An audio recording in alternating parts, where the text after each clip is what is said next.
25শে মে 2009 সালের এই দিনে আইলার আঘাতে লন্ডভন্ড হয়ে যায় উপকূলীয় এলাকা। অথচ 3 বছর পেরিয়ে গেল ভাগ্যের পরিবর্তন হয়নি সাতক্ষীরার উপকূলীয় আশাশুনি ও শ্যামনগর উপজেলার মানুষের। জেলা প্রতিনিধি মোহাম্মদ জিলুর রহমানের পাঠানো রিপোর্ট জানাচ্ছেন আব্দুর রউফ।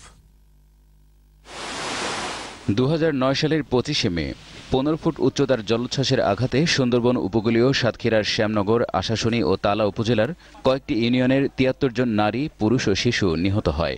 কয়েক মিনিটের মধ্যেই সব হারিয়ে সর্বশান্ত হয়ে পড়ে এ অঞ্চলের কয়েক লাখ মানুষ।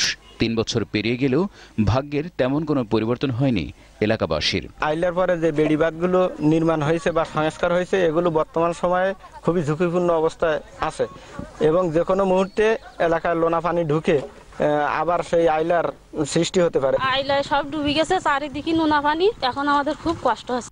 ঘেরবেড়ি নষ্ট হয়ে যাওয়ায়, কৃষি জমি নষ্ট হয়ে যাওয়ায় মানুষ এখন ঘেরবেড়ি ঠিকমতো করতে পারে না, কৃষি জমিও কৃষি আবাদ করতে পারে না।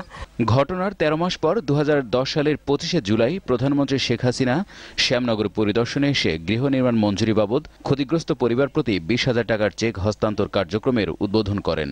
কিন্তু আজও ওই টাকা পাননি দুর্গতরা। আইলা পরবর্তী প্রধানমন্ত্রী শেখ হাসিনা শ্যামনগর এসে আমাদের যে 20,000 টাকার উদ্বোধন করেছিলেন, সে টাকা আজও পায়নি এবং এলাকায় ঘরবাড়ি এবং রাস্তাঘাট অবকাঠামো যে উন্নয়নের কথা বলছিলেন, তার আজও বাস্তবায়ন হয় নাই। তবে শিগগিরই এই গৃহ নির্মাণ কর্মসূচির সমাধান হবে বলে জানালেন উপজেলা নির্বাহী কর্মকর্তা। গৃহ নির্মাণ মঞ্জুরি যে 20,000 টাকা বরাদ্দ ছিল, সেটা হাইকোর্টের এক মামলার কারণে স্থগিত ছিল। বর্তমানে আদালত থেকে নির্দেশনা এসেছে, আমরা মিনিস্ট্রি থেকে কোনো নির্দেশনা পাইনি। নির্দেশনা পেলে পরবর্তী সেই কার্যক্রম ব্যবস্থা গ্রহণ করা হবে। আব্দুর রউফ, দিগন্ত নিউজ ডেস্ক।